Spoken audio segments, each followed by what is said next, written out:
though, has been solved. 2 men arrested and being held responsible for these egregious acts. Though these 2 were suspected from the get-go, now we know for sure. So, Barbara Rowan was 14 years old and the daughter of Patricia and Robert Rowan. Her and her family lived in Bensalem, Pennsylvania, in a trailer park. Barbara was almost to high school. She loved animals. She enjoyed reading books and had close relationships with her cousins. Her female cousins, I'm assuming, or I think that's what it was. So the fateful day of her disappearance, this happened August 3rd, 1984. On the day of her disappearance, Barbara was seen by her brothers, a nearby neighbor, and even a jogger. She had been seen on her own driveway.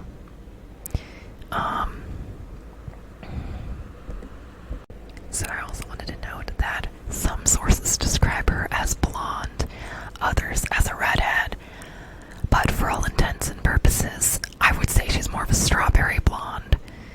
And I will be including photos in this, or at least a photo in this video, so if you're actually watching, then you will see photos.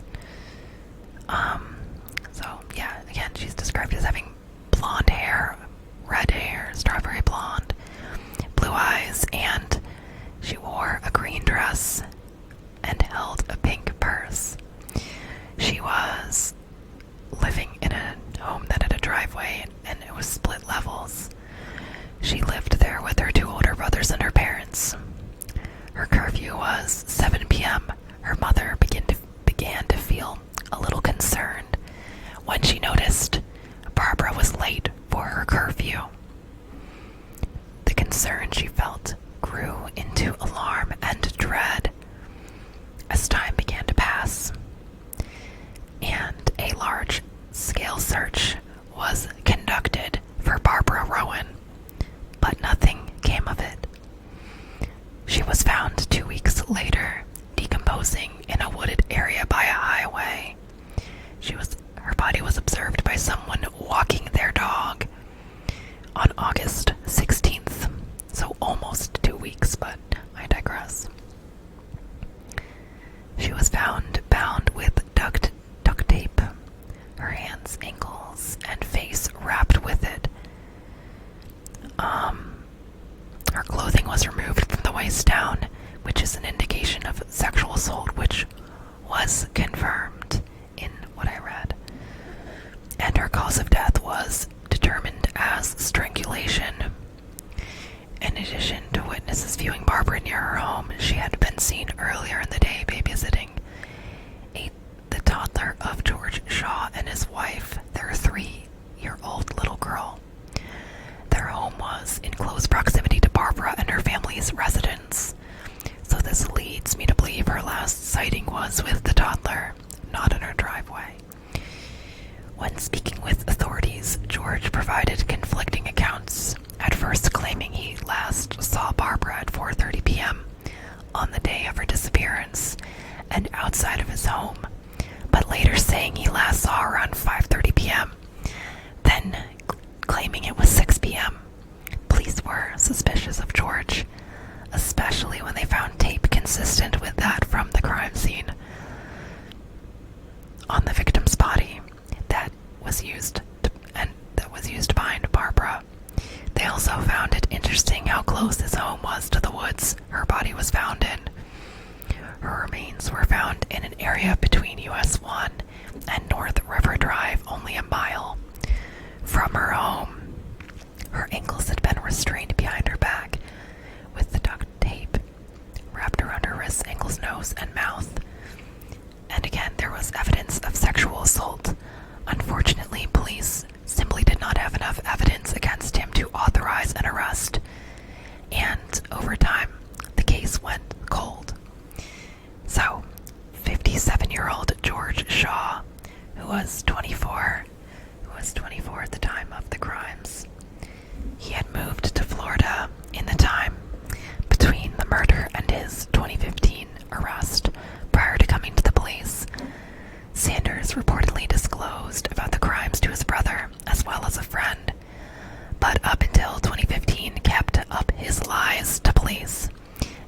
years later, again 2015, Robert Scott Sanders spoke before a grand jury admitting to being present in George's home the night Barbara was murdered. He shared that George gave him a ride. He went to his home to pay off a debt and celebrated by shooting up some meth. He recalls seeing a young girl consistent with Barbara's description going into George's bedroom and the door shutting behind her. He testified to hearing banging noises, that George was noticeably sweaty and disheveled, and told him he messed up, saying so numerous times. According to Sanders, when he went into the bedroom, he found the girl's body face down on the bed, and she was wrapped in black plastic bags. Claimed he was afraid of Shaw, which he said prevented him from going to the police. Robert assisted George in moving her plastic-covered body into George's vehicle. She was put in the trunk and later dumped over a guardrail. According to ABC7 News, while the sexual assault was taking place, Rowan's father had gone to the apartment door asking verbally, about Barbara, loudly, at the door, that Robert Sanders had covered for Shaw, telling him he did not know that Rowan had threatened to call the police on them. Sanders says Barbara was not moving when the bedroom door was opened again. Robert Sanders and George Shaw were arrested and convicted they were then convicted in 2017, 33 years after their crimes had been committed. Though records indicate the Ben Salem Police Department had continued to conduct interviews throughout the years, interviews taking place in 1986, 2004, and 2012. Friends of George Shaw testified they gave him tape in a box that same year Barbara was murdered. Additionally, another man testified to disclosing to police that year that he and his wife observed two men removing something from their trunk and dumping it out of the vehicle. That this had in fact occurred in the same location where Barbara's body was discovered. It's crazy. According to prosecutors, George drugged and killed Barbara via asphyxiation before disposing of her remains. Many times George was interviewed and questioned by authorities following her murder, and he continually denied having seen her around the time of her disappearance. This was according to Bucks County DA's office. Throughout his trial, Deputy DA Jennifer Shorn brought forward numerous witnesses who testified to how frequently Barbara was seen visiting the apartments along Old Lincoln Highway, where Shaw and his wife and their daughter resided. She played with pets in the area, as well as helping look after Shaw's daughter. In her own words, witness after witness after witness put Barbara Rowan in the defendant's apartment at the time when he said she wasn't there. During the search for Barbara, her father was going door to door, knocking and showing people a photo of his daughter. When he asked at Shaw's apartment, two men he found there, he says, just struck him wrong. Then there was Timothy Johnson, then 18, now 51, who had been trying to buy a used Chevy Nova off of Shaw's neighbor on the day Barbara went missing. He went to the neighbor's apartment beside Shaw's unit and banged on their door. They did not respond, but he says red-headed Barbara opened Shaw's door, telling him her name was Barbara. A burly, shirtless man, sweating, fidgety, and with bulging eyes, pops up behind her, telling him that the neighbor was not home before rushing away. Also, something to note, according to DA, Barbara was not the only person Shaw sexually assaulted. His crimes were not exclusively against children either. 2 months after Barbara's body was found, he broke into the home of an elderly woman and sexually assaulted her. He pled guilty to burglary He was also caught peeping through the window of a teen girl on the same block as the elderly woman he sexually assaulted. He was wrestled to the ground by her father and brother. They were also able to get his fingerprints from that incident. According to the Bucks County DA's office, Sanders owned up to providing false and misleading details, which impeded investigators. In addition to his helping Shaw get rid of her body, September of 2017, George was found guilty of third-degree murder, attempted indecent assault, possession of an instrument of crime. These charges were consistent with the law as it was in 1984, which is when her murder occurred. George received the max sentence allowed. George was sentenced by Judge Wallace Bateman Jr. to 10 to 20 years for the murder, 2.5 to 5 for possession of the tape, and another 1 to 2 for attempted assault. That's what really gets me, is how much time people get for assaults. Like, you wonder why it happens all the time, because it's hardly penalized. Not to the extent that it should be. Anyways, that's me on my soapbox. According to Bucks County's DA office, Sanders owned up to providing false and misleading details which impeded investigators, in addition to his helping Shaw get rid of her body. September of 2017, George was found guilty of third-degree murder, attempted indecent assault, possession of an instrument of crime. Oh, sorry, I already said that. Please ignore that. He was to serve his sentences consecutively between 13 and a half to 27 years. He remains at State Correctional Institution in Camp Hill, Pennsylvania. Not enough for the crimes he committed. But, yeah, what does this type of sentencing tell you about the 80s? I guess we have progressed a little bit.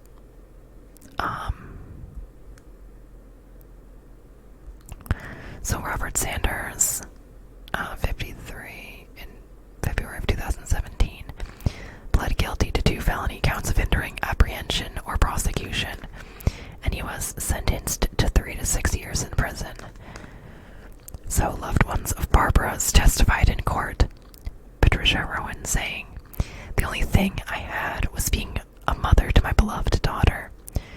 George Shaw has ripped my life away from me and left me with emptiness."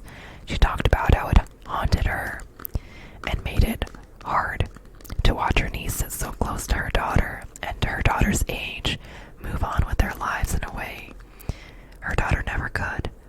Watching them earn their diplomas, marry, have children, that she started to avoid family events due to the pain this caused her. Saying, "While I love my family, it's not the same as watching my daughter meet her milestones. I will never have grandchildren, and my family has stopped. We will never know what Barbara would have grown up to be." Slender, red-headed Barbara Rowan was captured by family and friends as innocent and easily trusting, sort of naive.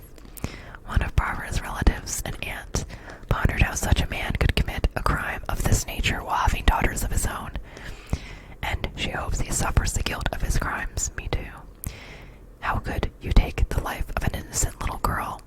How could you look into their eyes all these years, knowing you assaulted and murdered a precious little girl? I hope the guilt eats at you for the rest of your life, said Ruth Zielinski. I think that is the end. 31 years later, this is when the quote was said, so, the wound never heals. That's what Frederick Herron, director of Ben Salem Police Department, said. He also goes on to say, "I hope this brought some closure to the Rowans, that the killers will be brought to justice for the horrific night little Barbara went through." It is also interesting to note that police are currently trying to find any other cases which might be connected to Shaw, given the pattern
cases old cases solved later on through new technology. So let me know if you like that, and if you don't, that's totally fine too. Anyways, please like and subscribe if you enjoyed this video.